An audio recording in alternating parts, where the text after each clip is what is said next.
iPhone 13 on us for every customer. Current, new, everyone. To show the love.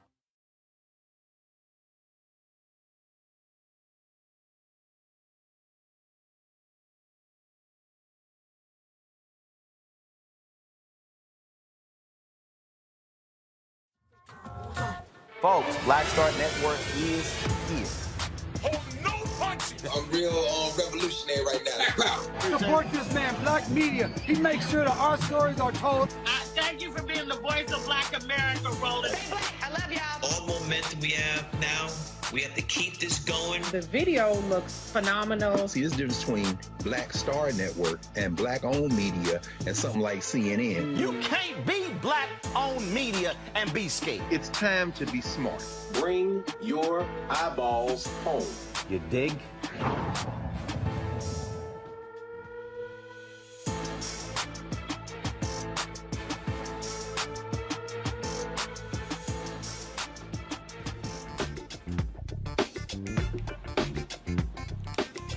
It's Tuesday, July 5th, 2022. I'm Reese Colbert sitting in for Roland today. Here's what's coming up on Roland Martin Unfiltered, streaming live on the Black Star Network. Shocking footage from a deadly police shooting in Ohio. 8 cops shot more than 90 rounds at an unarmed black man running away. Now the family of Jayland Walker is demanding answers. We'll speak with an Akron, Ohio organizer about what has been happening in the city since that day Jayland died. Brittney Griner is speaking out from Russia in a heartfelt letter to the President of the United States. The WNBA Star pleads for the president to get her home. And for our Marketplace segment, we'll speak with 2 entrepreneurs who are making it easy for college students to get beauty supplies. It's time to bring the funk on Roland Martin Unfiltered, streaming live on the Black Star Network. Let's go. He's got it. Whatever the biz, he's on it. Whatever it is, he's got the scoop, the fact, the find. And when it breaks, he's right on time and it's rolling. Best believe he's knowing. Putting it down from sports to news to politics. With entertainment just for kicks, he's rolling. It's on go, roll, y'all. It's Roland Martin, rolling with Roland now. He's funk, he's fresh, he's real, the best, you know he's Roland Martin now.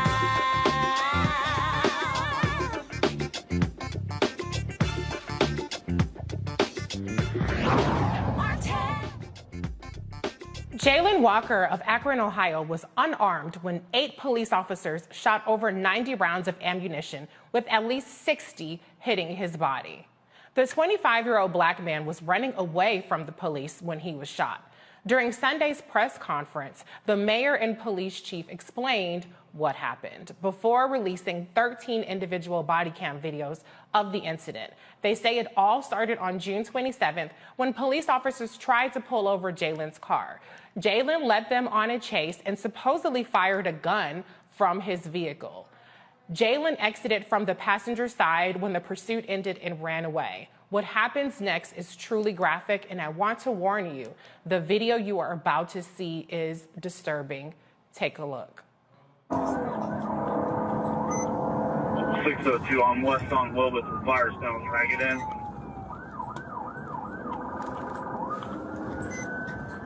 We're still westbound Wilbur.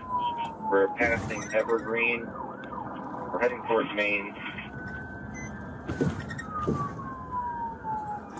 Looks like we have some units up ahead at the intersection of Maine.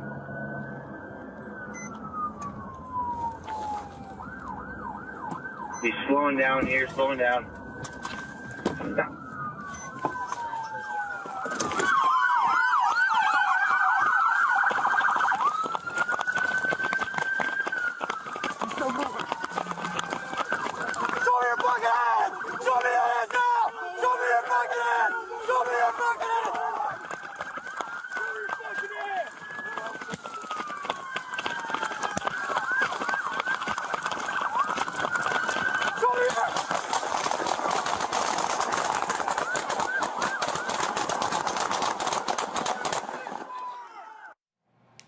A weapon was recovered in Jayland's vehicle. Ray Green Jr., the executive director of Freedom Block, is joining me now from Akron. Ray, thank you so much for being here. First of all, that footage was beyond disturbing. It's tough to watch, and this is just a scene that we see play out over and over again, but the sheer number of firepower that was aimed at what we know was an unarmed black man who started off in a traffic supposed violation pursuit. Can you just give me your reaction to the level of force that we saw and give us a sense of what's happening on site where you are? Can you hear me? Yes, we can hear you. Yeah. Thanks for having me, first of all. What you just witnessed was inhumane. Mm-hmm.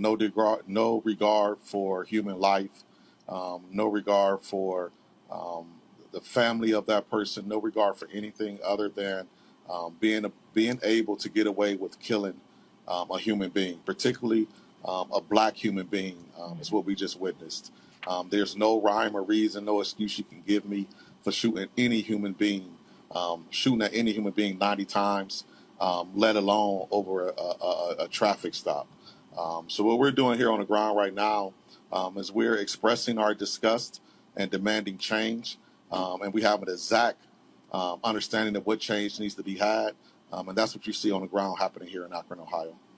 So can you give us a sense of the level of involvement with protests? I know I saw some reports yesterday. It wasn't as heavy as it had been in earlier days.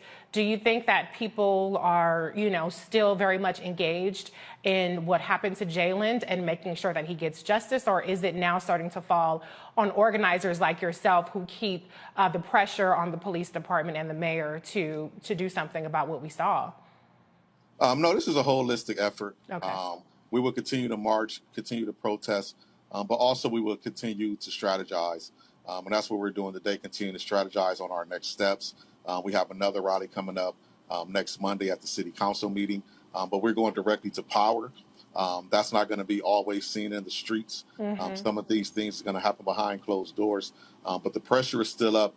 People are still excited, but people also have to take some time to heal in between these protests and also strategize. And that's what you're seeing with some of the dying down. It's just strategy and people healing from the day-to-day trauma. Yeah, I'm glad you mentioned that people still need time to regroup because, as I mentioned earlier in the introduction, there were a dozen mass shootings. There's so much that we're bombarded with in addition to just this level of violence. Can you give us a sense of what you guys are calling for next steps? We know that the police officers are on administrative leave. You know, are you guys calling for immediate firing or what is the next steps that are going to happen that you guys are pushing for right now? Yes, well, yes, we have a 2-year long-term plan for this particular shooting, but immediately what we want is unpaid leave. We want these officers on unpaid leave. I shouldn't have to pay for these officers to take a vacation while the investigation happens. We're also asking for the resignation of our public safety director, Charles Brown, who grew up in the force, rose through the rank in the force. So this culture can be directly attributed to him as being a longtime member of this force and now the deputy mayor. And we're asking for the Department of Justice, the FBI, and Homeland Security to do a thorough investigation of this police department and this police culture. Most of you have seen the FBI reports where they have shown and investigated that white supremacist terrorist groups have infiltrated police departments. That's what you've seen on this night that Jayland Walker was killed. You've seen the results of that investigation. Akron, Ohio is part of Summit County. Barberton, Ohio is part of Summit County. In 1920, Summit County had the second largest Ku Klux Klan base, over 400,000 members. And that's what you see in a culmination of in Jayland Walker's killing, is a culmination of 60 years of police infiltration by the Ku Klux Klan. And that's what we're seeing in our politics. That's what we're seeing in our police department. And that's what we're asking for the FBI, the Department of Justice, the Homeland Security to come in and do a thorough investigation. If Charles Brown doesn't resign, he should be terminated. And then we're going to register enough people to vote to have a new mayor next year. And those are the immediate things that we want right now. Those are things that's going to have to change if we're serious about change. We can't change without those things happening.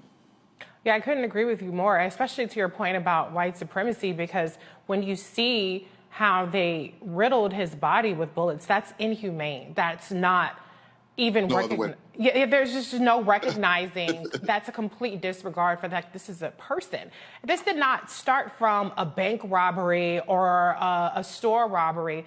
This escalated from a so-called traffic stop, and we know driving while black. Let's call it what it is. Yes. Let's call it what it is. This starts from driving while black. Exactly. You've seen the video.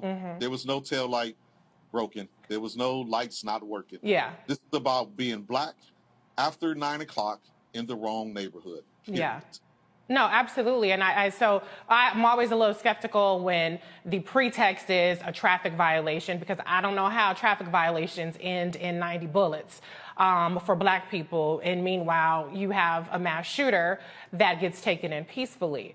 Can you talk a little bit about Jayland? I read that he had recently lost his girlfriend or his partner in a car accident. I'm just wondering, you know, I'm not in any way trying to say that he did anything wrong here, because I completely reject the notion that black people have to act perfect in order to not be executed by the police. But do you have any insight at all into maybe what his state of mind might have been and why he, you know, felt endangered enough to flee from the cops or, you know, engage in this chase or even run when he was finally stopped? Yes, I don't know Jayland personally. I've gotten to know him through his family. He's a very humble, very sweet man. But he's like every black man, and in some instances, every black person in America. It was 12 o'clock at night. He is allowed to carry a gun. He was being approached by police, and as a black man, that just didn't sit right with him to stop at the place he was at. And he kept going, fearing for his life, knowing that the minute he stopped and they walked up to his car and seen a gun, what you seen happen was going to happen anyway. Right. That's how we feel.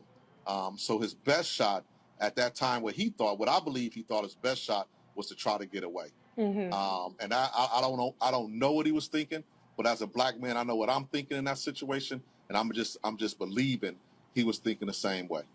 Right. No, the fact that he's a DoorDash driver, it's important that we understand why that gun was on the seat like that. Right. He's a DoorDash driver, but that doesn't mean anything when you're being pulled over by white police officers in Akron, Ohio. So I don't know why he ran, but as a black man, I'm going to assume that's why he ran.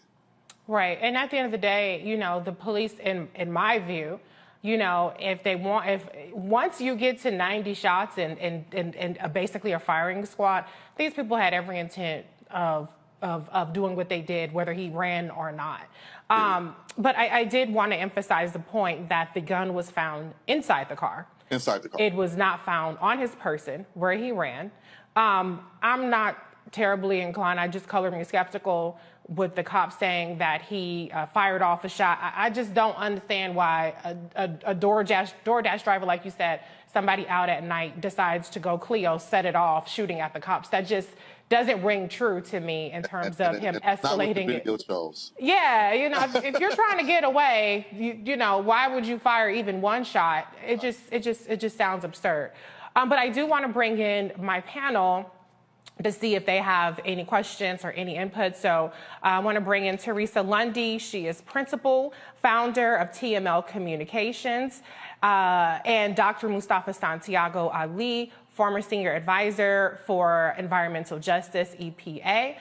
Teresa, you've been holding on, so I'm going to give you the first question for Mr. Green. Yeah, well, one, thank you very much for telling the story of this young black man, of what we can tell, right? I think we're obviously in some very difficult and sad times, but it is encouraging to hear that, there is a team, that's willing to fight for him. So tell us what's going on in terms of next steps in ensuring that we are providing justice, not only in Ohio, but also nationally to bring awareness to this issue. So we have a strategic plan. It's for the most part a 2-year plan. I can't divulge all of that plan here, but I will say we are in contact with the DOJ, the FBI, to get this investigation started on the police department. We are demanding the termination of Charles Brown, our public safety director. And we are registering over 20,000 people to vote this year and another 10,000 people to vote next year to ensure that we have a new mayor in this city next year, and to ensure that anybody that runs and gets elected for city council are people that are not going to continue to negotiate with this police union, are going to put some standards in our police department, and is going to fight for the people over the police. And also looking to elect a new prosecutor. The prosecutor we currently have has never prosecuted a police officer. So those are the moves we're looking to make right now. The strategy behind that, I can't divulge that at the time. It's a lot of sensitive information, but we do have a strategic plan that we're working to carry out. Ray, thank you for bringing up, the political side of it in terms of the elected office.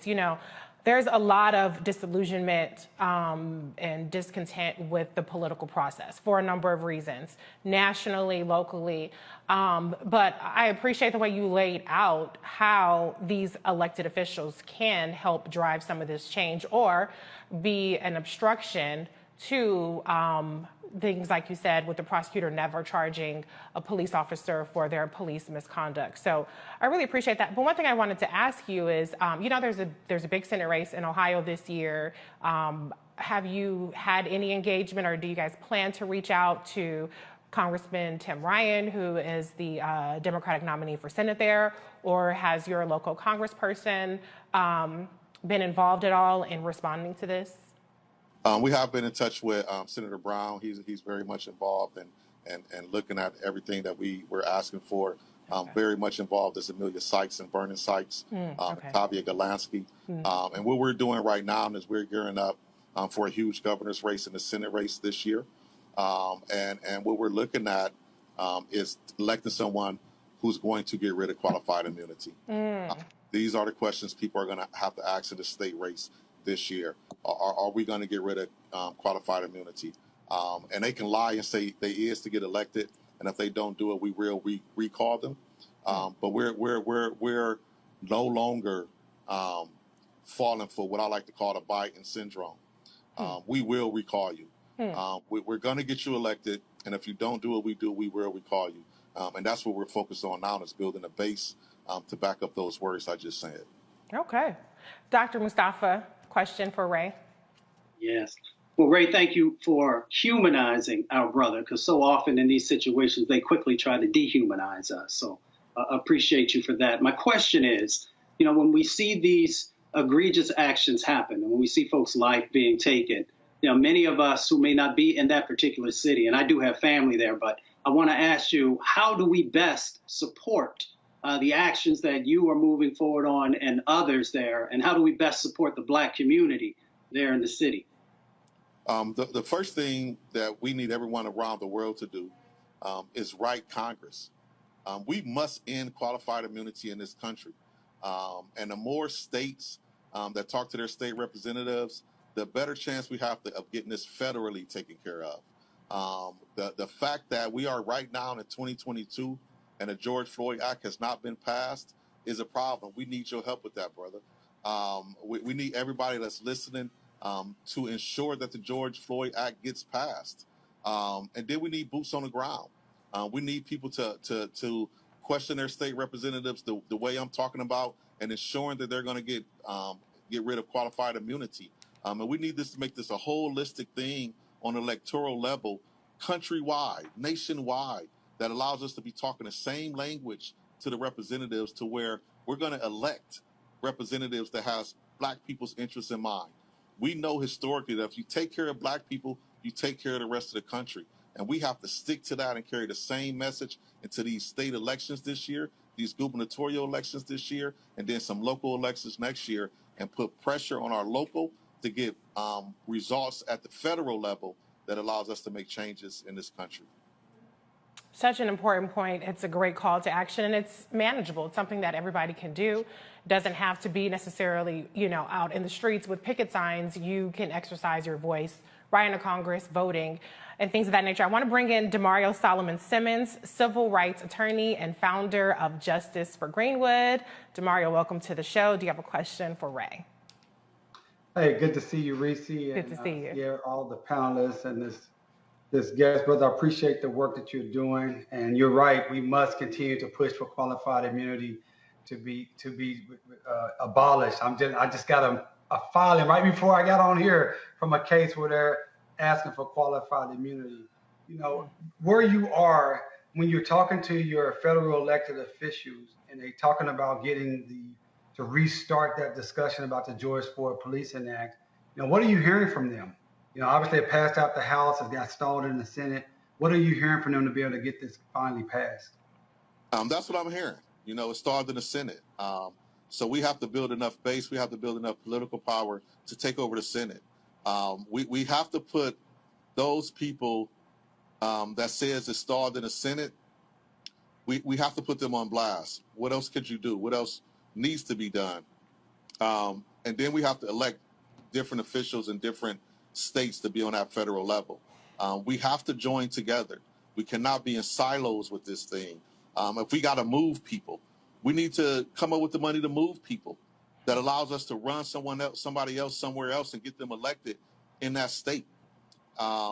We have to be more strategic in what we're doing around this political thing.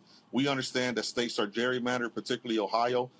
Most people look at Ohio as a red or purple state. We are not a red or purple state. We are a gerrymandered state. And in order to change that, we must register people to vote like crazy. And then if we must implant people into those communities that are electable, we must also look at that strategy to do that. Yeah, such an important point. I mean, I really appreciate, just the way that you're laying it out for us. I just want to thank you for coming on the show today. Give us an idea of how to support your specific organization and where people can follow you going forward. They can follow us on our website, www.freedomblock.org. They can support us by continuously praying, continuously writing their representatives, continuing to move the needle in the electoral process. Don't give up talking to young people, but you have to talk to them in a way that matters. You can't talk to them just about go and vote and people die for your right to vote. That's not the conversation they need to have. They need to understand that qualified immunity is elected. There's an elected position that can get rid of qualified immunity. They need to know that marijuana legalization comes from you being registered to vote. They need to know that you being put up for tail light can change by you being registered to vote and electing officials that's going to do the work to change that. And that's what I need everybody to do. We don't need everybody coming down here marching. We need everybody standing in their towns, talking to their elected officials, and changing those local policies that move to state policies that eventually moves to federal policies. And together we could be on the same page doing that. And that's what we need everybody across the country doing. I couldn't agree more. We don't need more platitudes. We need practical, strategic solutions that all of us can take action on. So thank you so much, Mr. Ray Green Jr., for joining us. Before we close up this segment, though, I do want to toss to the family today of Jayland Walker had a press conference. So I just want you all to get an idea of what they have to say on what's happening. First of all, once again, we have to put in perspective and in context why we're here. This is why we're here. This is why the chief spoke today. And this is why I'm speaking to you. His name is Jayland. And he's not a monster. He's my client.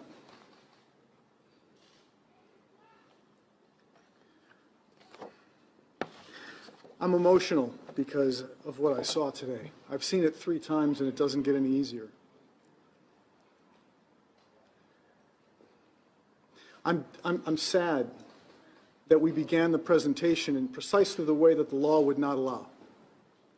I want you to know that when I go to court for this family, the judge will look at me and he will say, "You are not allowed, counsel, to look at a shooting like an armchair quarterback. You're not allowed to look back on the shooting from the end of the story and give snapshots in time. I'm not allowed to do that in court." I'm disappointed I saw that today.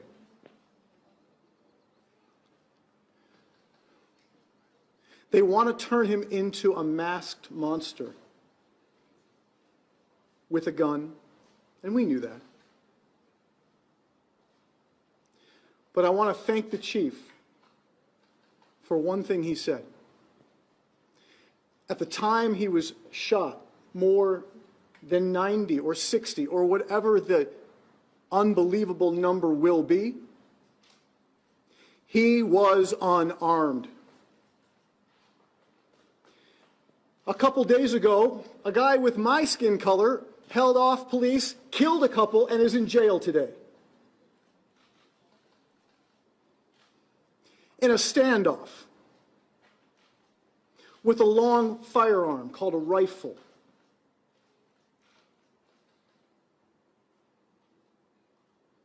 And a black man today is going to be buried this week or next week when he leaves the morgue. And his name is Jayland. And Jayland was unarmed. Black guy in Kentucky? Nope. Black guy in Akron? Yep. And is that something that's very difficult for me to admit? Yes, it is difficult for me to admit. Because I didn't come here to inflame what I fear will be inflamed. I came here to say what our message is, and that is peace. If you can do anything for the family, please give peace, give dignity, and give justice a chance for Jayland. I just have such profound sadness for what we saw today. Each time I've watched the video, it's gotten worse for me. Every movement that I see, every shot that I heard, and every time that I see Jayland lying on the ground, just gets more and more horrific. I'm going to look at my phone because I took some notes down while we were inside, and what we heard was that it was tough to see. It's a lot more than just tough to see. It's something that should never, ever have to be seen. We've heard of transparency, accountability, a commitment to openness, all in an effort to try and gain the trust of the citizens, and for a fair and unbiased review of the facts is what we heard of in the conference today. And what was very telling is what we heard Chief Milet say, that the most critical decision that a police officer will make in his or her career is to pull the trigger and then be able to explain why they did what they did, what specific threats were present, and to be able to account for every round that comes out of that gun. Those are my notes, and that's what I heard, and the video will tell us exactly what was said, but that's how I heard it. And I believe that's how everybody else heard it. The officers will need to account for every single action that they did. The Walker family is praying for peace. They are asking for peace. They are praying for accountability. We live in a society where we can never see this happen again. We need to get better. How do we get better? We're going to learn from this about how we can get better.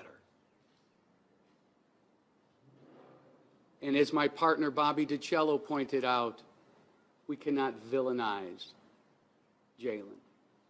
This is a young man who just last Sunday was with his family and was with his grandmother and was helping put chairs out on the porch.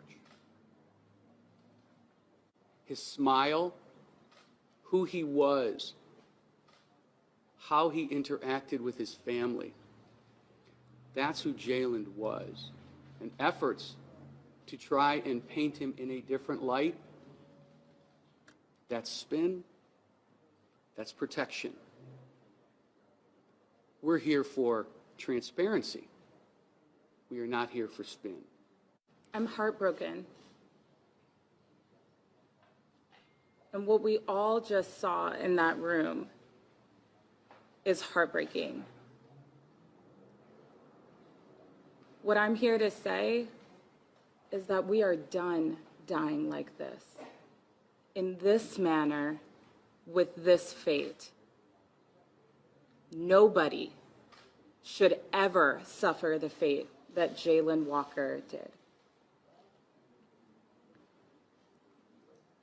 Sunday morning, Jayland woke up in his bed, and 24 hours later, he was in a morgue. Jayland was shot more times than I can count. And that is beyond troubling. We are done dying like this.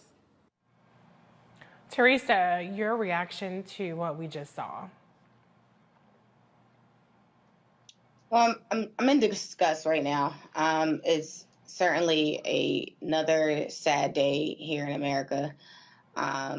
I think there's so much work that has to be done. I think the path moving forward is how do we actually get it done, and start looking at those type of solutions if we can actually get to that point. But obviously I'm here heartbroken, because it's like multiple times, we're having these conversations. It's countless times where we're hearing about these stories, and it just doesn't stop. So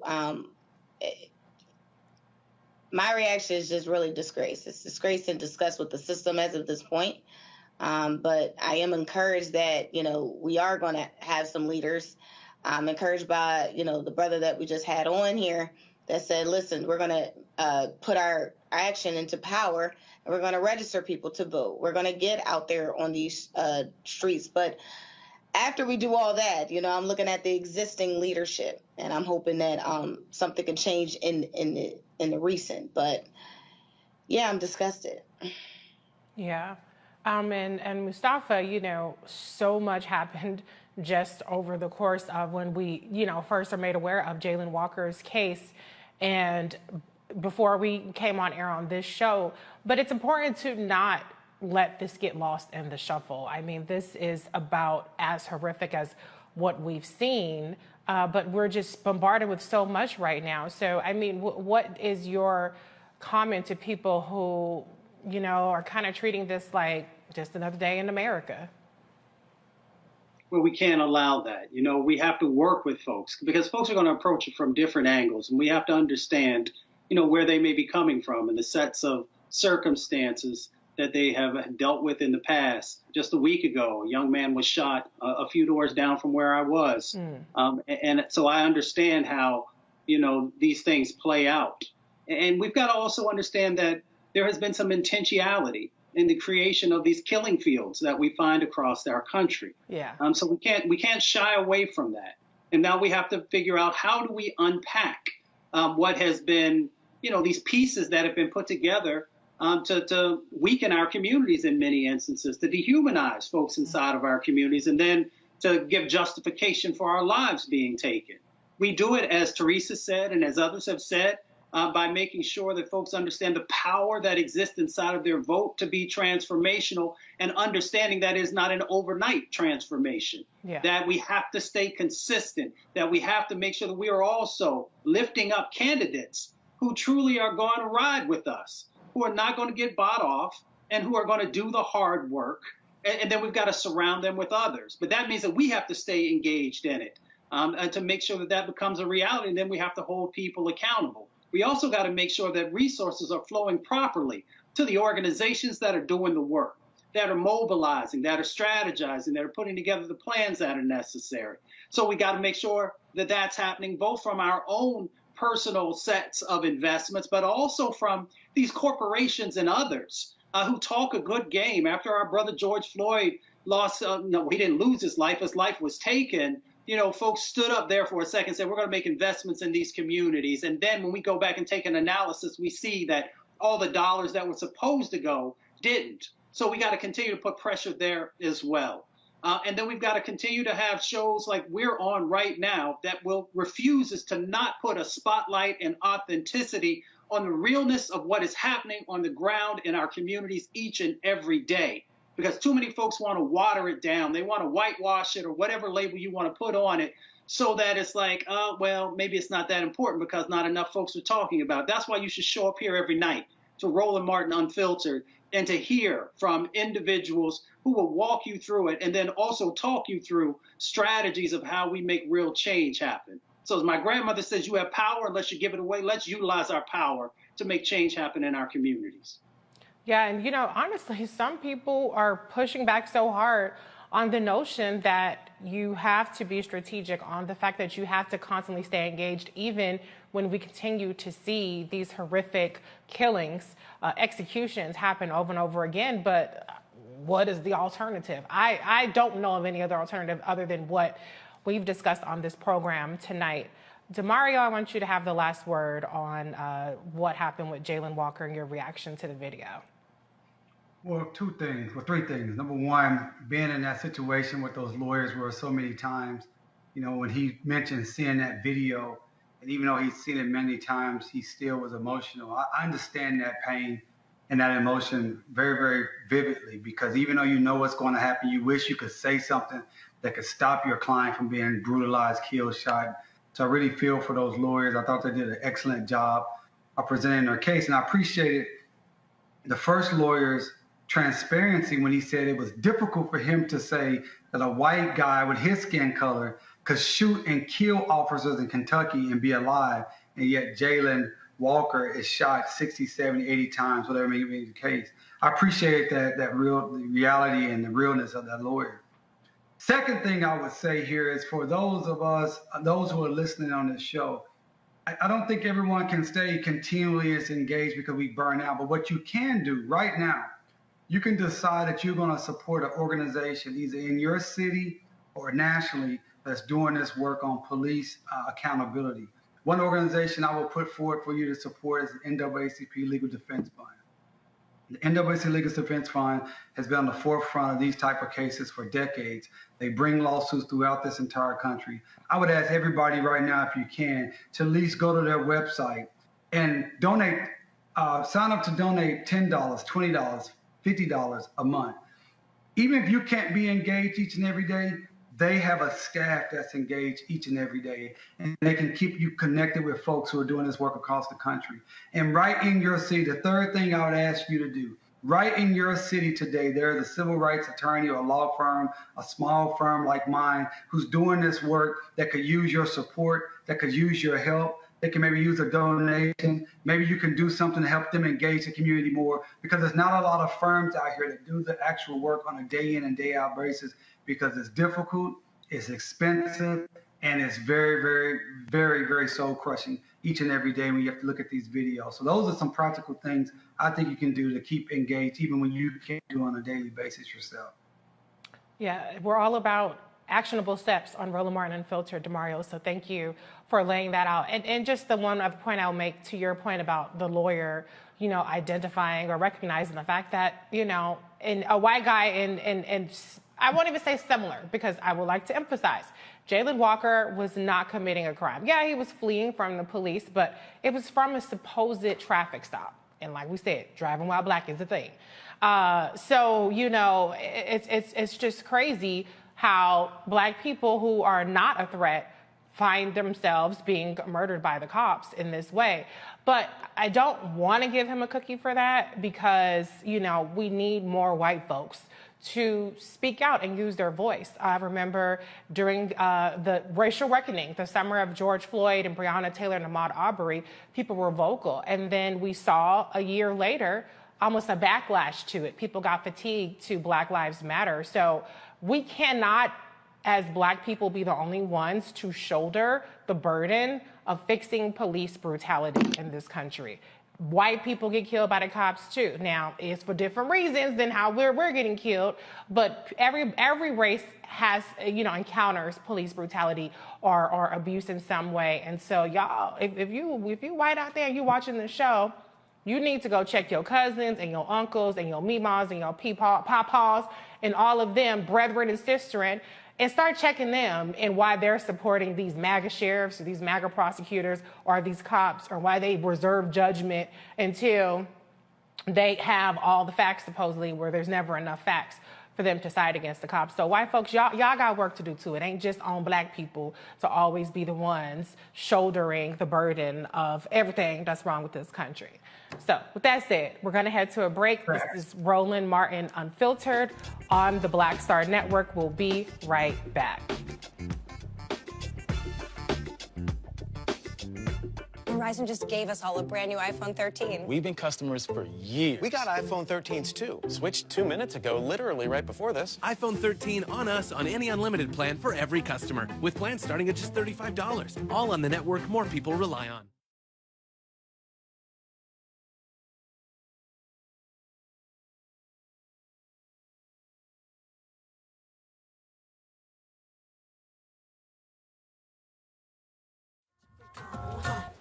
Of course, I looked up to Spike Lee. Of course, who didn't? I mean, he's a genius.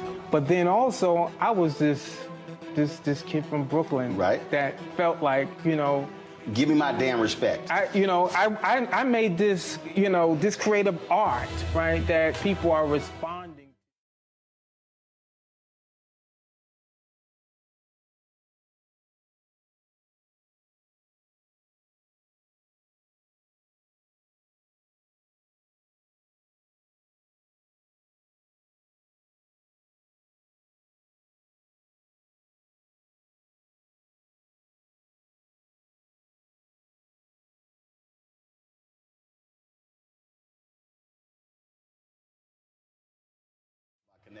Appreciate that.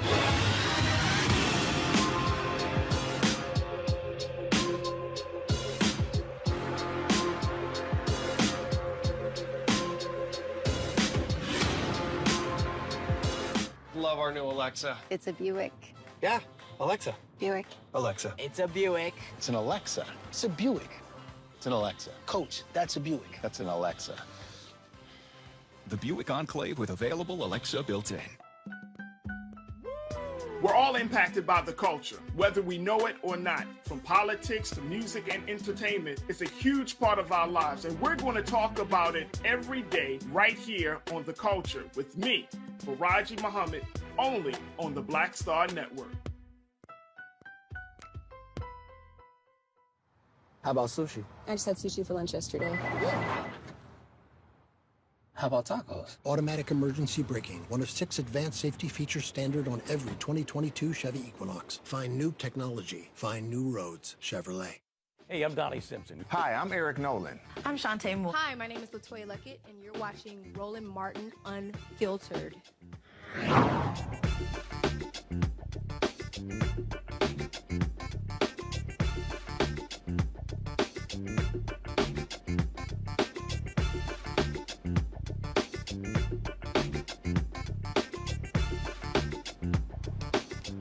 I'm terrified I might be here forever.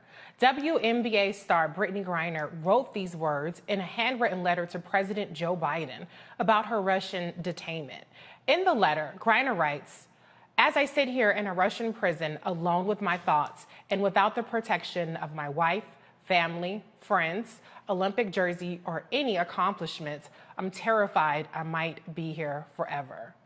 On the 4th of July, our family normally honors the service of those who fought for our freedom, including my father, who is a Vietnam War veteran.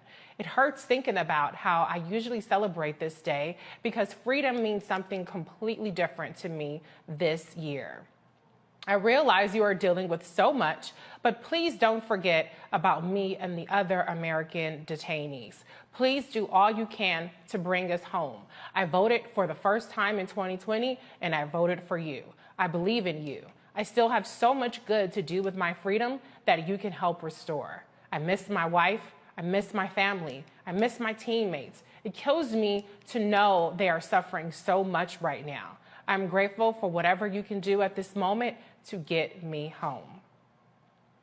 Last Friday, Griner made her first appearance in a Russian court. She is expected to return to court this Thursday. Today, her wife, Sherelle Griner, appeared on CBS this morning. She says they still have not heard from the president. How often do you get to talk to her or communicate with her? Because I know you haven't physically talked to her, right? Correct. I have not physically talked to her. I had the chance about 4.5 months in. We finally got a phone call approved, and unfortunately, our government, made a mistake in not answering her phone calls. And so I haven't been able to talk to her yet. And the letters, I mean, they may be consistent, as in I'll hear something, every week, and sometimes I may not. I think at one point it was a whole month before I received one letter from her. Yeah. And when I did get them, they were backdated. Yeah, it's very difficult to hear this conversation. Has there been a change in strategy on how you all are pushing the government for her release? Are there calculations that you make yourself about what to say and how to say? What is that? What is your thinking? So that's a good question. So everything about this is a calculation for me because I have to walk the fine line of, harm versus help when it comes to my wife right now. So as much as I want to, advocate for her and push for, our government to do everything, I also have to take into account that she's in a position where she could be harmed also. By any and everything I do. And so it's a thin line to walk. And initially, I was told, just we're going to try and reserve, we're going to try and handle this behind scenes and, let's not raise her value and, stay quiet. And, I did that. And respectfully, we're over 140 days at this point. That does not work. And so I will not be quiet anymore. I will find that balance of, harm versus help in pushing our government to do everything that's possible, because being quiet, they are not moving. They are not doing anything. And so my wife is struggling and we have to help her. Sherelle, a lot of us feel the same way that you do. We all want her home sooner rather than later. Before you go, have you heard from the White House since the letter was delivered to President Biden? In her letter, she says the first time she voted was in 2020, and that vote was for President Biden. Have you heard from him? I still have not heard from him, and honestly, it's very disheartening. All right, Jayland Griner, thank you so much for your time. We, of course, will stay on this story and would certainly like to talk to you and Brittney together. Thank you so much for your time this morning. At today's White House press briefing, Press Secretary Karine Jean-Pierre acknowledged President Biden received Griner's letter. Final question. Can you talk about the status of the letter that Brittney Griner sent to the president? Has he been briefed on it? Has he even read it? Griner's wife was on television this morning. She really wants to hear from the president. Will he reach out to her in any fashion? So I can say that the president did read the letter. I was there when he read the letter. This is something, Brittney Griner being held in Moscow, we believe the Federation is she's being wrongfully detained in Moscow at this time. This is an issue that is a priority for this president. As you have heard us say before, he believes that any U.S. national that is held abroad or detained or held hostage abroad, we need to bring back safely, and we are going to use every tool that we possibly can to make that happen. Again, this is a priority for the president. I do want to share that on Saturday, Mrs. Griner spoke with National Security Advisor Jake Sullivan. That is their second call in the past about 10 days that they have spoken. Secretary Blinken also spoke with Mrs. Griner as well recently. I don't have anything else to read out as far as a potential call or meeting with her family, but clearly we believe she is wrongfully detained. We believe she needs to come home. She should be home, as well as Paul Whelan as well, who's being held, and any other U.S. nationals who is being wrongfully detained abroad. Okay. Hi, Corinne. Just to follow up on that, Griner's coach said if this was LeBron, she would be home, right? It's a statement about the value of women. It's a statement about a black person, a statement about the value of a gay person. All of those things we know is true. Do you see this as a double standard? This is a president who has put all of the things that you just laid out, the LGBTQ community, women, people of color. He has fought for those communities throughout his career, and you have seen that in policies that he has put forward. Again, this is a priority for this president. He's doing everything that he can. The White House is closely coordinating as well with the special presidential envoy for hostage affairs, who has met with Brittney's family, her teammates, and her support network. So we are going to continue to have those conversations, and we're going to make sure that she and others get home safely. And just to follow up, since this is a priority for the president, I mean, she's been detained for months now. Her wife told CBS this morning that she still has not heard from Biden, and honestly, it's very disheartening. I know it's a priority, but why has it taken this long, and why has it taken a letter from Griner in jail to reach the president to make this a priority? Look, this has been on top of mind of the president. Like, I was there when he read the letter, and he takes this to heart. He takes this job very seriously, especially when it comes to bringing home U.S. nationals who are wrongfully detained. And you saw the work that his administration did to bring home Trevor Reed.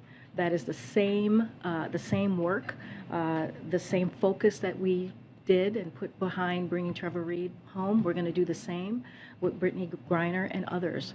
So again, this is a priority.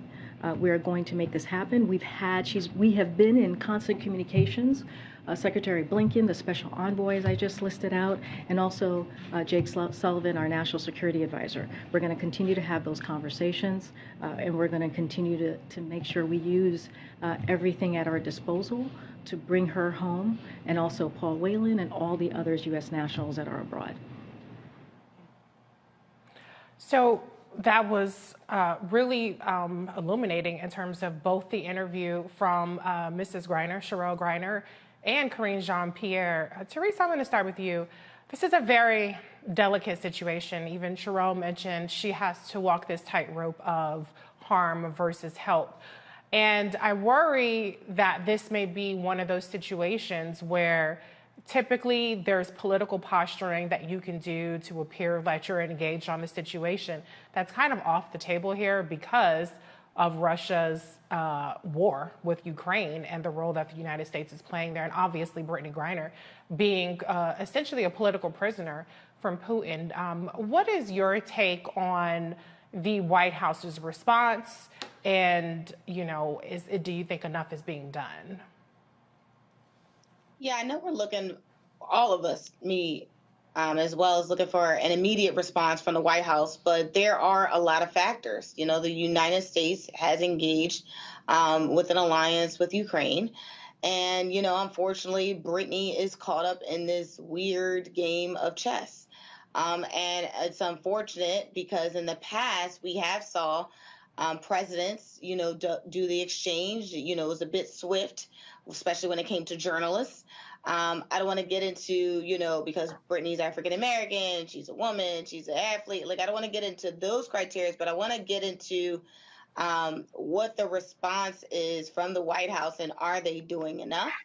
And I think to even answer that question, there is just a whole bunch of factors that are currently happening in the country that Putin is absolutely going to use to his disposal to get what he wants done.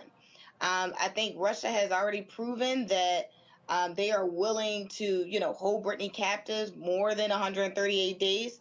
I think this is fine time that the family has gone on this media tour to really say, we've waited, more than 60 days. What are we going to do? And I just think it should have came a little bit sooner, but nonetheless, this is where we are. So, I'm not sure. We can let Brittney out tomorrow. That would be great. But again, when we are engaged, in the counter war with Russia, this is where we are.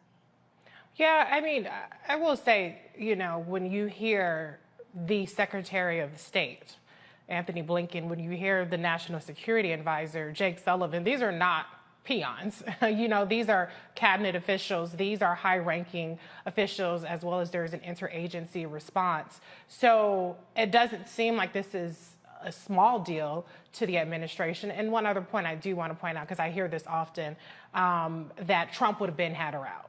Well, we've seen two people who were wrongfully detained during the Trump administration who've actually been released through negotiations under the Biden-Harris administration. So I just want to clear that up, because I think a lot of people have this notion that Trump was so tough and he would have done whatever, and he did not successfully get any wrongful detainees out of Russia during his time, because he was Putin's lapdog. But with that being said, it's 100% justified for Cherelle and the Griner family and friends to do everything they can to put as much pressure upon the administration to not let up, and to constantly engage with them and communicate with them and assure them that they're doing everything they can to bring Brittney home. Mustafa, I want to go to you because you've actually worked in an administration. So I just want to get your sense of, your read on what kinds of things the administration is kind of hamstrung on, and what do you think they're doing well in this situation, if anything? Well, as was stated, being in the middle of a war makes it really tough. But with that being said, it's not the first time that whether our country or countries that we are allied with have been in wars, and we've still been able to make sure that those international negotiations, the things that happen behind closed doors, those conversations between ambassadors and others, continue to move forward. A basic is the president actually having a conversation with the Griner family. I mean, that's basics. That's 101 stuff. Maybe there's a reason that didn't happen earlier. I've seen other conversations with other families with a lot more immediacy than in this situation. Folks understand you're going to, if you say you're going to do the best you can, then people are going to take you at your word and they're going to give you the space to be able to do that. But if you don't, then you create these gray areas that make folks really nervous because they're already dealing with a situation that is unfamiliar to them. Yeah. So do everything you can in your power to help the family to know, one, that you're committed, two, that you're connected, and three, that you'll use all the resources that the United States has to be able to make sure this situation is rectified and she's brought back home safely. Mm-hmm. Again, those are the 1, 2, 3s. When you don't do that, you create these gaps that are unnecessary. The other thing is, there are some talented people who are part of the negotiations right now. But, I'm a student of history. I know many of other people are. We remember when Jesse Jackson was actually able to go in and get hostages freed. So maybe we need some folks who have those types of skills to also be a part of the negotiations if they are not. And again, I want to give grace and space because there are so many things that happen that we're not privy to in these types of situations. But, we can bring her home. I sure hope and I pray that she makes it back home very, very soon. Yeah. To your point, Bill Richardson actually has been retained by the Griner family to help with the negotiations, and he successfully got the return of Otto, I don't know if I'm saying his name right, Rombier, and other hostages, whether that's from North Korea and other hostile nations. And so with him on the case, I mean, that's a pretty effective hostage negotiator, as well as, the folks in the administration that are working it. But to another point about Biden meeting with the family, it's interesting because in a recent release, person who's released, I believe it was Paul Reland, his family protested outside of the White House. And that afternoon, Biden granted an audience with them. So pressure works to get this face time. At some point, perhaps the administration will make the calculation that, not elevating Griner's importance in the eyes of Putin is not as big of a priority than it is to assure the Griner family that they're really working on it. So, I mean, it's a tough call to make, but, when a family is hurting and they're concerned and they're asking for it, I'm more along the lines of saying, you got to take that risk. At least do it privately, even if you say, look, this is off the record, nobody can know about this. At least she doesn't have to go out and plead publicly for a meeting. DeMario, I do want to go to you about on the topic of the fact that she is a black woman. Now, we've seen white men detained wrongfully in Russia as well. So we know that Putin is an opportunist when it comes to Americans in general. But to the point that's been made by many people over the months, if this were something like LeBron James or anybody else, the entire country and actually the world would be galvanizing around getting her home the same way we saw people galvanize around the world when the UCLA basketball players were detained in China, and they had actually, kind of wreck some shit up. So, I think that I'm not convinced that this is an issue in terms of the administration's response and their priority level in responding to this. I take Karine Jean-Pierre at her word, especially when I hear Jake Sullivan and Blinken and others are involved.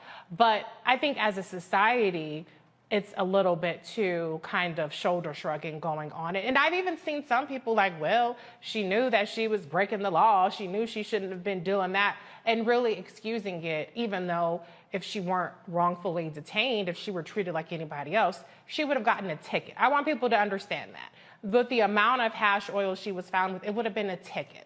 It would have been a fine, and she would have not been facing jail time under any other circumstances. So the blame game on that needs to stop. That's just flat out not true.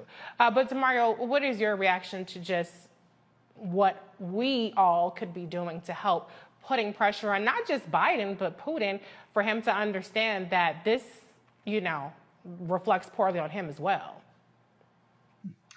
There's a lot to unpack there. I would say first, though, your first question about if this was LeBron, there would be no way in hell that Biden would not have been on the phone with LeBron's wife.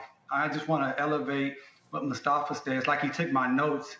He took my Jesse Jackson and my notes about the call. And I think this is really something that Democrats do all the time, and it just drives people crazy.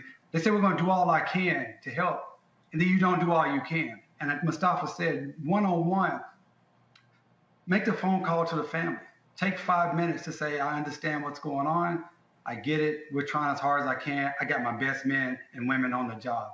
That would mean the world. And if this was LeBron, you best believe President Biden would have been on the phone with LeBron's family immediately. I believe that because Brittney is an African-American female WNBA basketball player, it's not the same elevation as far as the administration or with the country.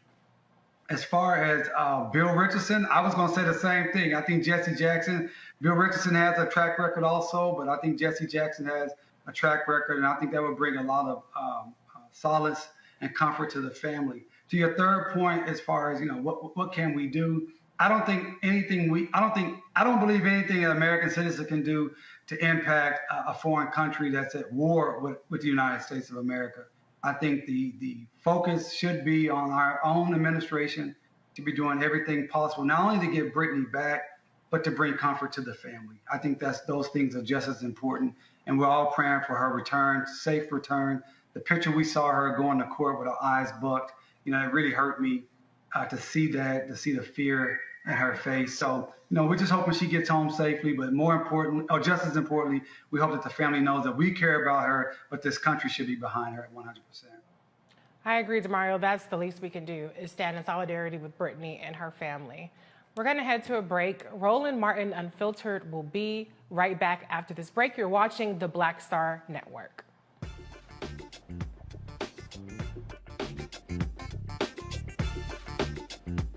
Verizon just gave us all a brand new iPhone 13. We've been customers for years. I thought new phones were for new customers. We got iPhone 13s too, switched to Verizon 2 minutes ago. Ours were busted, and we still got a shiny new one. Check it out.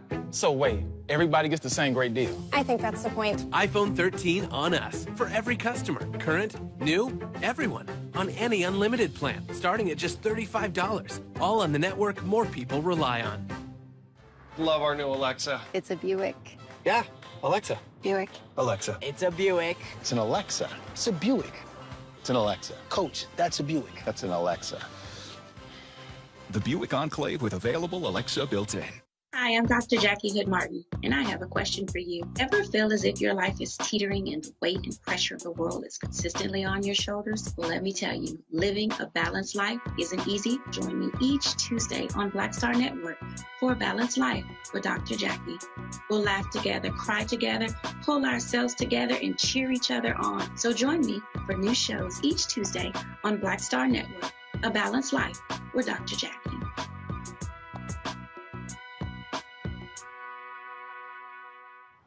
How about sushi? I just had sushi for lunch yesterday. How about tacos? Automatic emergency braking, one of 6 advanced safety features standard on every 2022 Chevy Equinox. Find new technology. Find new roads. Chevrolet. Pull up a chair. Take your seat. The Black Tape. With me, Dr. Greg Carr, here on the Black Star Network. Every week, we'll take a deeper dive into the world we're living in. Join the conversation only on the Black Star Network. I'm Chrisette Michelle. Hi, I'm Chaley Rose, and you're watching Roland Martin Unfiltered.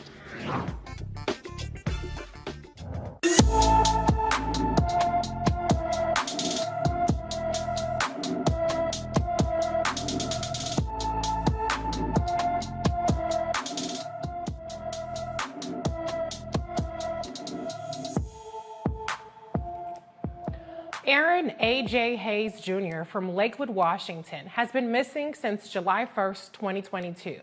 A.J. is 16 years old, approximately 5 feet 8 inches tall, weighs 150 pounds, with black hair and brown eyes. Anyone with information about Aaron A.J. Hayes Jr. is urged to call the Lakewood, Washington Police Department at 253-287-4455. 4th of July shootings. Over the 4th of July weekend, more than a dozen mass shootings took place. According to the Gun Violence Archive, at least 15 people died and over 90 were injured due to the weekend's mass shootings. The most high-profile mass shooting took place in Highland Park, Illinois. On Monday morning, suspected shooter Robert E. Cremo III is accused of unloading a barrage of bullets on parade goers from a business rooftop, killing 7 people and injuring 47 people. Cremo was taken into custody unharmed late Monday evening after a brief chase. He's now been charged with 7 counts of murder. In Pennsylvania, 2 officers were injured at Philadelphia's 4th of July celebration. Deputy John Foster, at age 44, was shot in the shoulder, and Officer Sergio Diggs, 36, was grazed across the forehead by a bullet that they later found lodged in his cap. Sources believe the shooter fired in front of the Philadelphia Museum of Art, behind the main stage on Eakins Oval. The gunman is still at large, and the shooting circumstances remain under investigation. Philadelphia police is offering a $20,000 reward for anyone with any information about the shooter. Okay, I think I can go to the panel on this because I just feel like we have to at least briefly talk about the fact that Robert E. Cremo Jr. was apprehended alive after killing, at the time it was 6 people, injuring dozens of people, fleeing the scene, and the cops said, "Do me a favor and put your hands up." DeMario, your reaction to the circumstances surrounding Robert E. Cremo's arrest? You know, it just shows that, man, in this country, white people, even when they're murderers, have more rights than the average black person. And I see it every single day. I've never looked at any of my cases where people have been brutalized, shot, killed, maimed by the police, and heard them say things like, "Please do me a favor." I mean, so it just shows that these people are out of control. They do not care about being on video. We need something totally new to happen. This country has to be remade all the way over. I mean, I know we got to vote. We got to continue to file lawsuits. We got to continue to, support candidates that support us. But at the end of the day, we need a whole new constitution. We need a whole new society, because this society is full of guns, full of racism, full of hatred. You see this stuff over and over, and it just infuriates you. I mean, this guy killed people at a parade in a white town, and he still goes home, still goes to jail with just a mugshot. And it gives these white people like this individual, it gives them more courage to continue to carry out these attacks, because they know, look, I'm not going to be killed. I can get away with this. I can kill a bunch of people and still go to jail. It's ridiculous. Yeah. You know, it's interesting, Teresa. Now, these pictures have circulated that I've seen of Cremo with MAGA paraphernalia. He had Trump supporting paraphernalia. He actually ran for mayor as a Republican previously. And so it's quite interesting how quiet Republicans have been on one of their own engaging in mass murder of the citizens of his town. What's your reaction to that?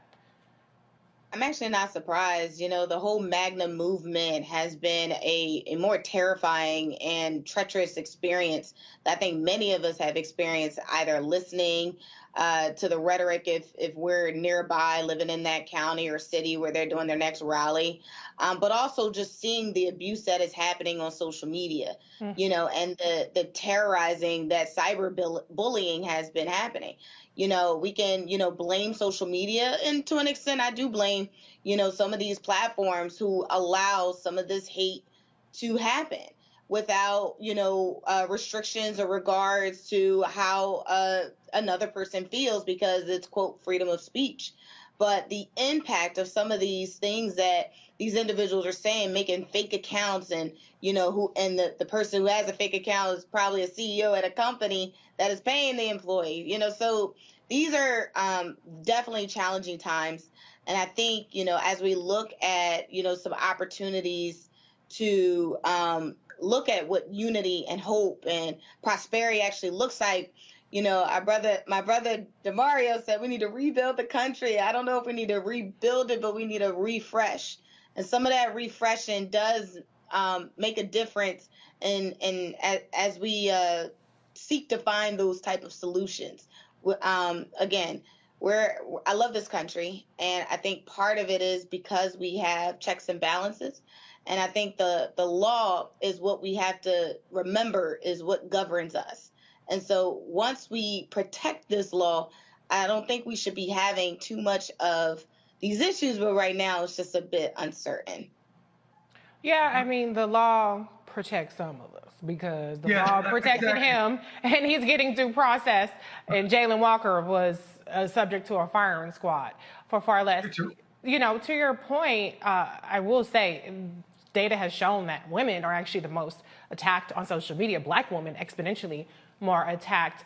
But there's a radicalization of white teens, white boys specifically. We saw this with the Buffalo mass shooter, who was younger than this guy, but 21, you know, still kind of in that phase where these younger, you know, white guys are out there getting radicalized online.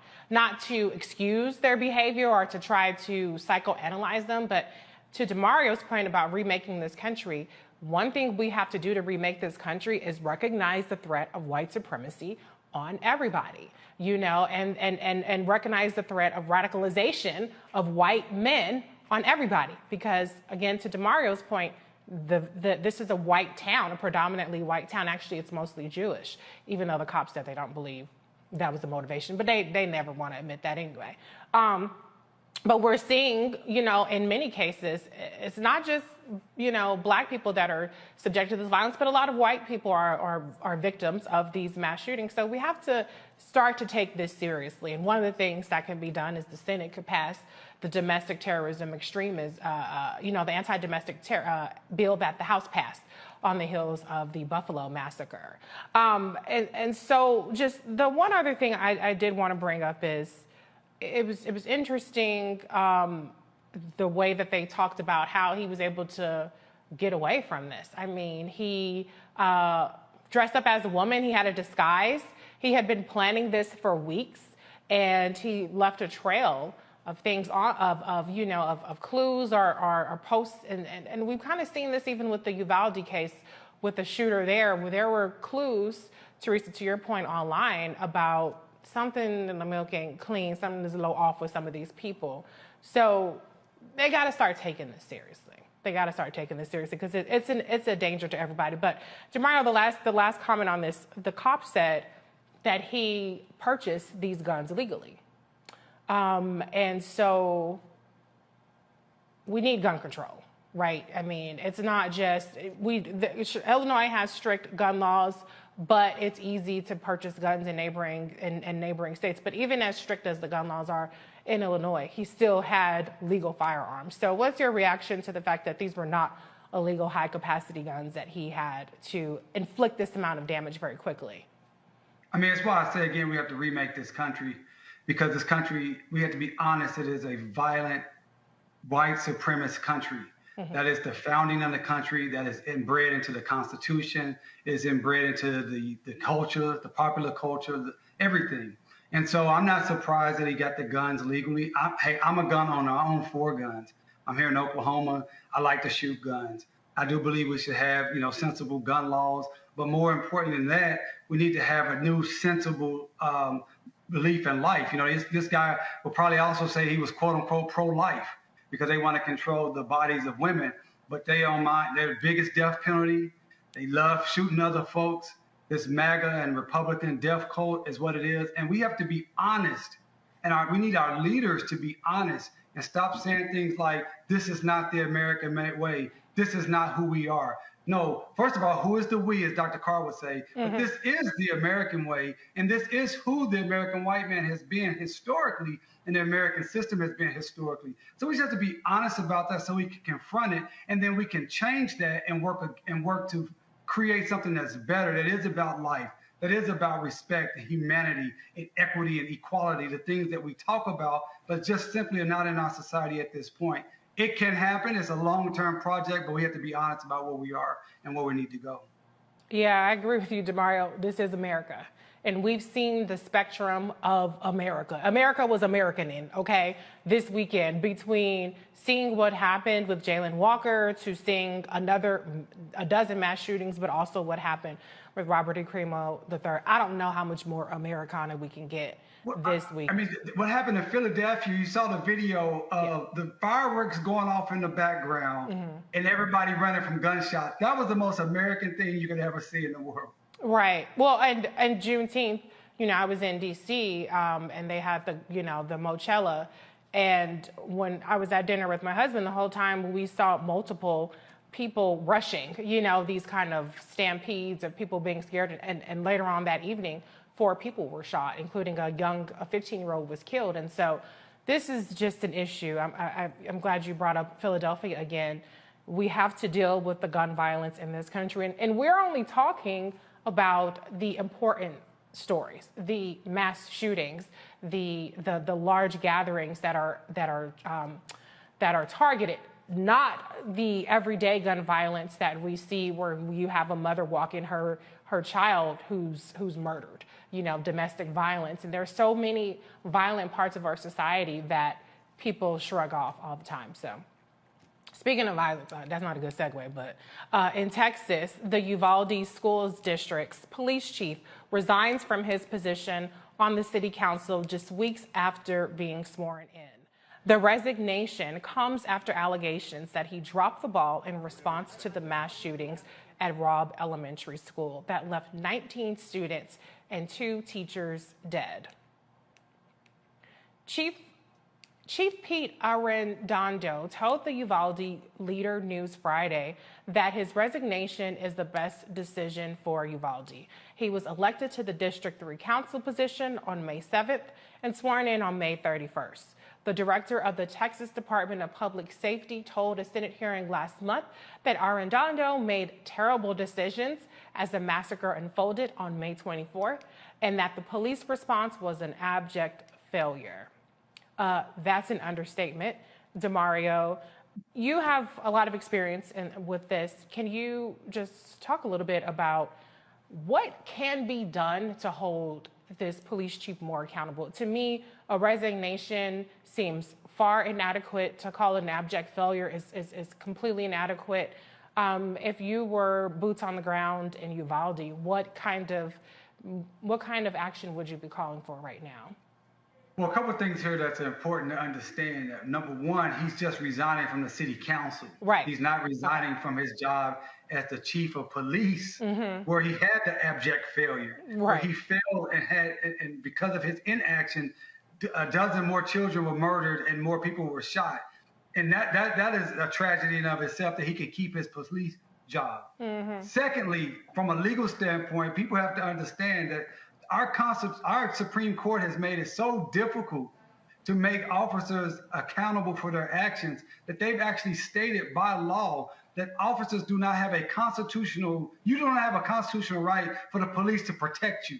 So it's going to be very difficult to bring constitutional claims for his abject failure, for his cowardness, for his inaction to sit there and allow these children to be slaughtered because he was a coward and he didn't go with the training that he's received to go in and stop that particular shooter. Third, I think it is a mistake, a huge mistake, to have police officers like this coward in schools as so-called school resource officers. We know that these schools, particularly with black kids and brown kids, they are going to be more subjected to police violence, and they do not, I'm going to repeat it, they do not make the kids safer. Not only did this coward not do his job, we saw this happen down in Florida where another police officer sat there and allowed kids to be slaughtered. The point is, we need to fund better education for schools. We don't need to be putting all this money into bringing more police officers to schools. And we certainly don't need to be arming teachers. Now, if this coward police officer who was trained to be a police officer couldn't move in the right time when things was going crazy, you're going to have the fourth grade English teacher do it? Come on, man. This guy needs to be fired. I hope he has criminal charges, but I doubt any of that happens. It's going to be very difficult to hold him liable from a civil standpoint. Federally, I don't know the Texas law, so maybe someone in Texas can have a better understanding of that. Yeah, and I would go beyond saying cowardice. I mean, it was obstruction. They stopped other officers like the border police, if you're to believe the reports, which, they might be spinning it to make themselves look like they were trying to do more than they were. You had something? Yeah, I mean, you're right on point. I definitely agree with what my sister Teresa had to say. But this was such a great example of the propaganda that we see. When this first happened, all they wanted to do was come out and talk about how great the cops did. Now, 18 kids are dead. Yeah. All they want to do is talk about how great the cops did. But as the truth has come out, you haven't seen any of those politicians, Ted Cruz, Greg Abbott, the lieutenant governor that cussed out Beto O'Rourke, none of them has come out to say, we were wrong. These officers were wrong. These officers were cowards. It is so interesting to see how this works time and time again. And the thing that burns me up out of everything is this little bitty old town spending over 60% of their budget on these police officers, and they failed them miserably. Abject failure, and like you said, Reese, complete obstructions, keeping parents from going in to get their kids. Yeah, I mean, parents were handcuffed and violated, and it's beyond disgusting. And yet, I don't think that as a country or even locally, people are learning that cops ain't really there to necessarily thwart crime. They're not doing what they're supposed to do. Teresa, I'm going to bring you in on this next one. In Georgia, an Atlanta grand jury investigating former President Donald Trump's attempts to overturn the 2020 election subpoenaed a handful of key Trump allies, including his former attorney Rudy Giuliani and South Carolina's Senator Lindsey Graham. According to the court filings, the subpoenas also cover a handful of Trump's other former legal advisors, including John Eastman, Jenna Ellis, Cleta Mitchell, and Kenneth Chesebro. Fulton County District Attorney Fani Willis is leading the investigation into Trump's actions in Georgia. Several state officials have already been subpoenaed and have appeared before the special grand jury. Now, we got to be quick on this, Teresa, but I think this is good news, and I wonder if the judge approving this was at all swayed by the January 6th commission hearings.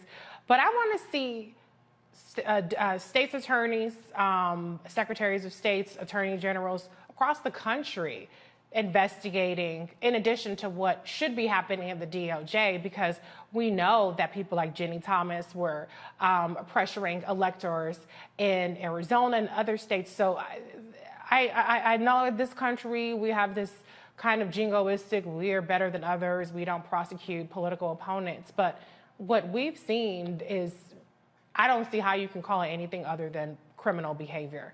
What's your take on these subpoenas? And do you think that they're aiming high enough with the associates and not just Trump? I think the subpoenas are a first step. I think it's a necessary step. I think everybody's been asking for these subpoenas to happen. Once you are subpoenaed under law, you are supposed to, by law, to tell the truth unless you will be held in contempt. So I think this is a great opportunity to even see what the mindset is and the strategy behind some of the discussions that we're having when it came to overturning the election, which, again, is a conspiracy in itself. So, yes, I do think January 6th committee has something to do with it. I do agree with you, Reese, that it probably is upon other attorney generals in other states where this has happened to look into this and also ignite their own investigation. Because, again, if we don't start changing what the narrative of American history is, this will be a stain on future generations.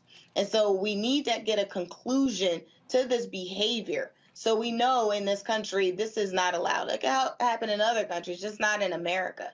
So part of it is, accountability, transparency, and also, again, it's going to take some time. Trump's team, are millionaires and billionaires and highly connected. So, again, we have to rely on not only the rule of law, but also, I'd probably say, yeah, actually, in this case, we are relying on the rule of law, but also democracy in itself. I think that's really what's on trial here. So it's not going to happen overnight, but it is happening, and it is the first step.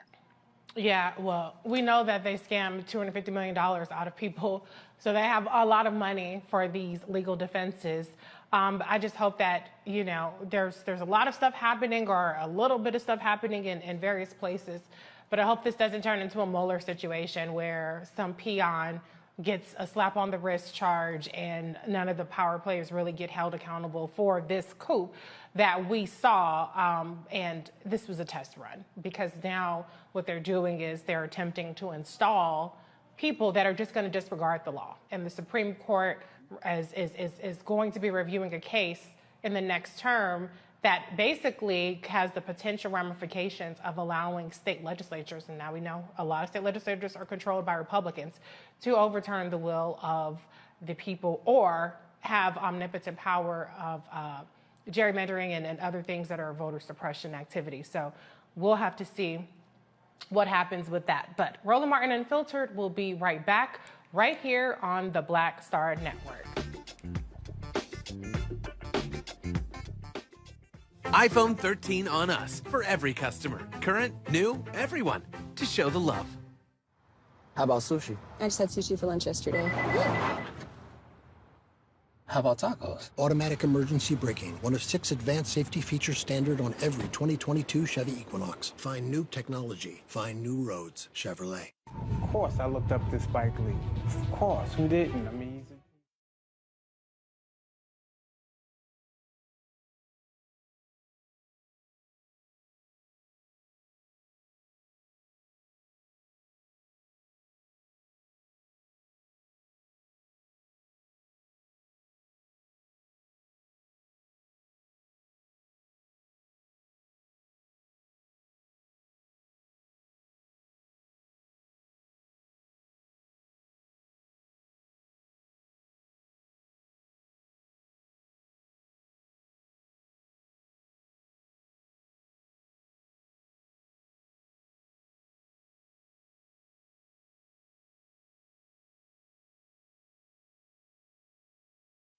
appreciate that.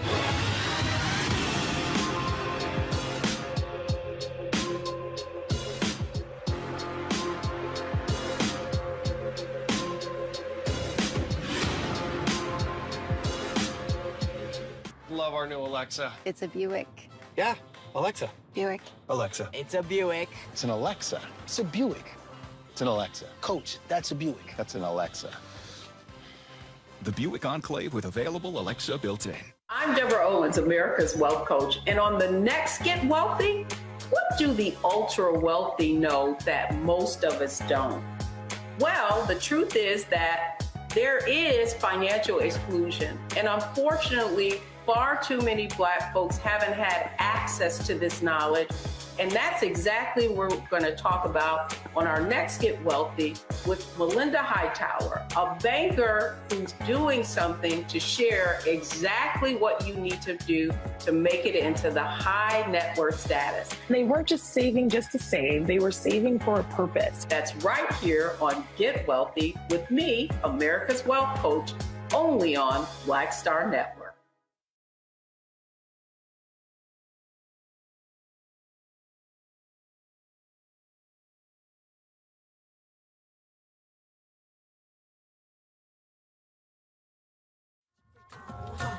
What's going on? This is Tobias Trevelyan. Hey, I'm Amber Stevens-West. Yo, what up, y'all? This is Jay Ellis, and you're watching Roland Martin Unfiltered.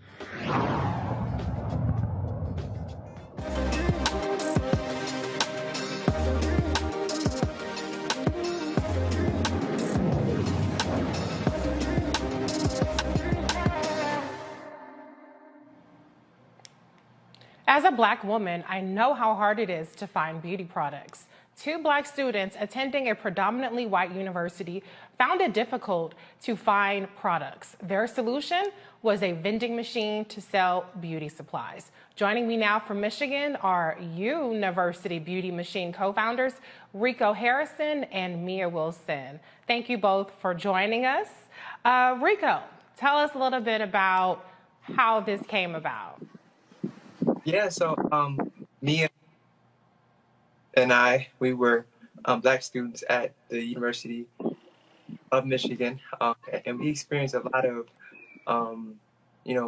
we saw we weren't represented in the university. I had a tough time getting waves, specifically because I couldn't find a do-rag, and that, and I feel like Mia, she felt the same way, and we basically came together and we saw that many other freshmen didn't have rides 20 or 30 minutes away to go get products, so we made that step. Okay, and Mia, your hair is gorgeous. So obviously you're using these products in this vending machine. Tell us a little bit about the business behind it. How did you procure the vending machine? How did you determine to set the prices? How did you procure the products, select the products that you're going to be selling? Like, how did you guys come up with that? Was it a lengthy process, or just give us a little bit more insight into that.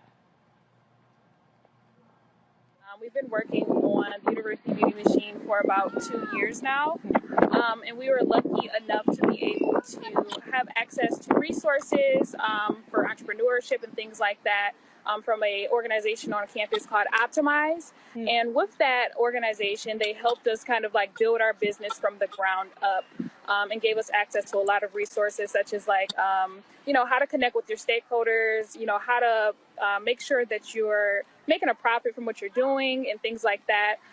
So just after going through some of those webinars and workshops with Optimize, we were able to, sit down, make a game plan, find vendors that we would put in the vending machine, and then determine, what the price would be for them by, asking students and giving surveys to see, how much would you pay for this item in this vending machine, considering, the convenience, the accessibility of it, and then how far you have to go if you didn't have the vending machine on campus. So we really, we were lucky enough to have access to the community of students and have access to our stakeholders to kind of like have those conversations with them, so we can make sure that in every aspect of the business it was for them, and make sure that we were serving them in the best way possible. So just doing that helped us a lot in figuring out what products to put in there, what the price points would be, and everything like that. Yeah, it sounds like you guys did your research, which is so important, and it's inspirational for those out there to utilize resources, but to do their homework and make sure that they're hitting all of the right notes in terms of price, audience, and things of that nature. But it also sounds like you guys are very community-oriented in terms of not trying to price gouge, because, I mean, to Rico's point, if there's a 20-minute distance to get these products, that kind of creates an opportunity for somebody to be predatory. But you guys went the other route, which I applaud you for. Rico, what has been the response to the vending machine so far? How successful has it been? Is this something you guys are planning on duplicating in maybe other campuses? Yeah, it's been great. One thing about, not having the supplies that make you feel good and make you feel comfortable in your skin is that, it can affect confidence. And we've had many students talk to us about, feeling more comfortable in their shoes while they're at a university where they are the minority, So we've seen that. We have gotten a ton of the alumni who say, we wish we had that when we were students there. There have been quite a few schools who have reached out that want us to come and bring a machine there. You know, yeah, this is the need all across the United States. So yeah. Absolutely. And, you know, for Black people, our hair is our crown. And when we don't have what we can, and we don't feel popping, you know what I'm saying? There's something missing. I don't know if I saw some edge control up in there, but I did see some weave glue. I saw some do-rags. So y'all look like y'all got the right products in there for the community that you're looking at. I'm going to bring in the panel on this. Teresa, do you have a question for Rico or Mia? Yes, I do have a question. And one, I am very excited. I went to a predominantly white institution myself. Thankfully, it was in the African-American neighborhood, so I went to our corner store. But I think your idea is phenomenal. And so my question to you is, just start thinking about that strategic plan to go to other universities. But we here in Philadelphia, we do have something similar, but it's actually in supermarkets.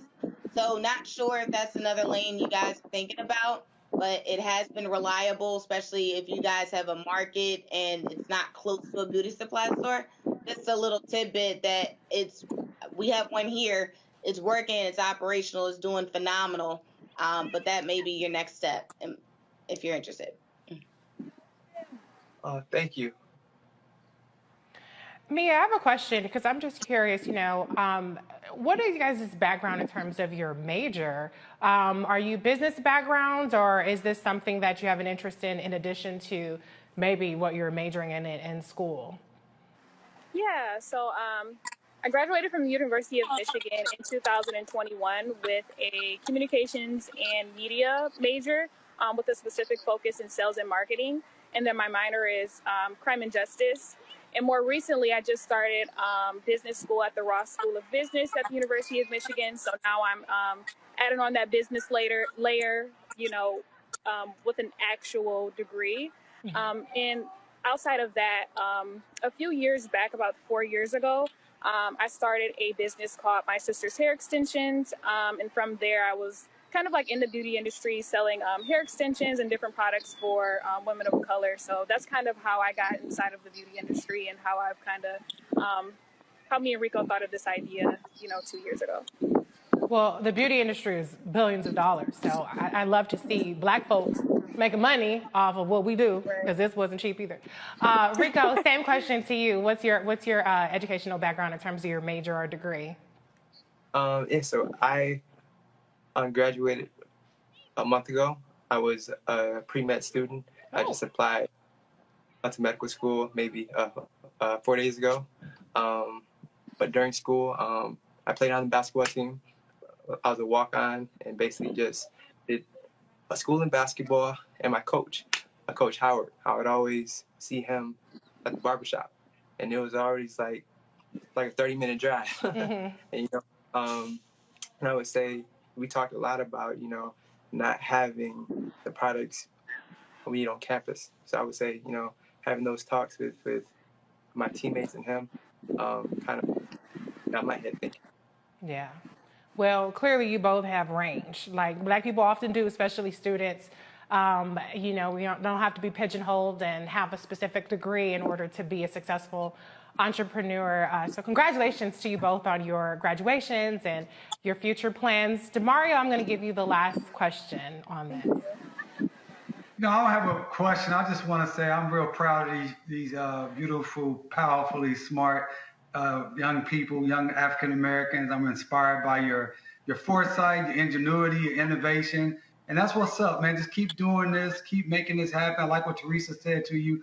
I think this is a market everywhere. I mean, I went to University of Oklahoma. I was a walk-on football player before I earned a scholarship down there, brother. So I feel you there. Hey, this is needed all over the United States of America. So keep doing it, man. With so much crazy going on, so much negativity, this was just really a story that made me smile and made me happy. I'm really glad I got to meet both of you. Thank you so much. Really appreciate that. I'm really glad we're able to talk to you today. Well, thank you both for being here. Before you go, I want you to tell us how we can follow you in your journey. You can. Oh, go ahead, Mia. I was going to say you can follow our Instagram. It's actually University Beauty, YOUNIVERSITY, and then Beauty. TikTok is Mia Kimura, KIMORAA. Rico, did you want to add anything? Nope. Website. And then our website is innovending.net. Okay. Have you guys trademarked your name? Not yet. We're working on that right now. Do that.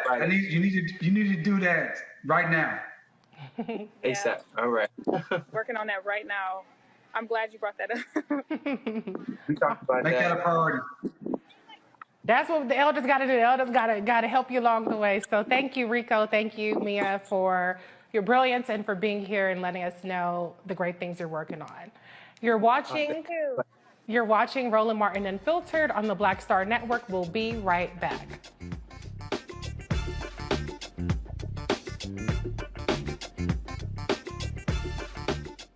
Love our new Alexa. It's a Buick. Yeah, Alexa. Buick. Alexa. It's a Buick. It's an Alexa. It's a Buick. It's an Alexa. Coach, that's a Buick. That's an Alexa. The Buick Enclave with available Alexa built-in. We're all impacted by the culture, whether we know it or not. From politics to music and entertainment, it's a huge part of our lives, and we're going to talk about it every day right here on The Culture with me, Faraji Muhammad, only on the Black Star Network.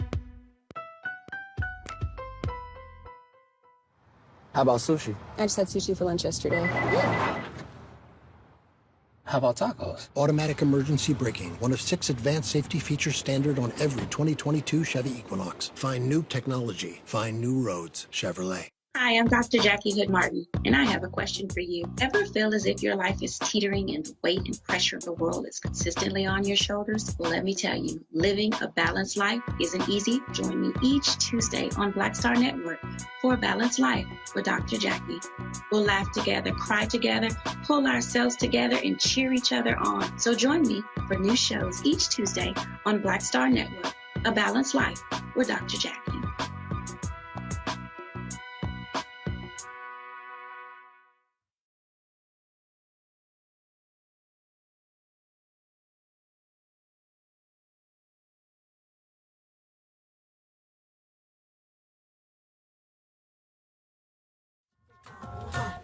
I'm Dion Cole, and you're watching Roland Martin Unfiltered. Stay woke.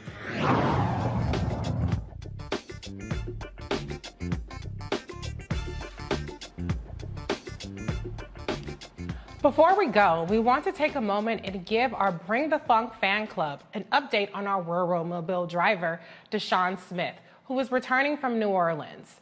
Earlier today, he was in an accident an hour outside of Birmingham. Rural Mobile is totaled.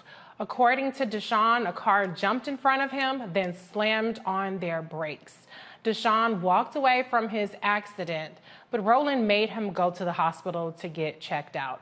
Roland is on his way to Alabama. The RMU staff wants to thank you for all of your thoughts and prayers and offers of assistance. So that's why Roland wasn't here tonight, and I was filling in. So I want to thank the panelists as always. Dr. Mustafa Santiago Ali had to leave earlier. Teresa Lundy, thank you for holding it down. Demario Solomon Simmons, thank you for holding it down. I'm Reese Colbert, filling in for Roland. I'll catch y'all on Thursday. Holla.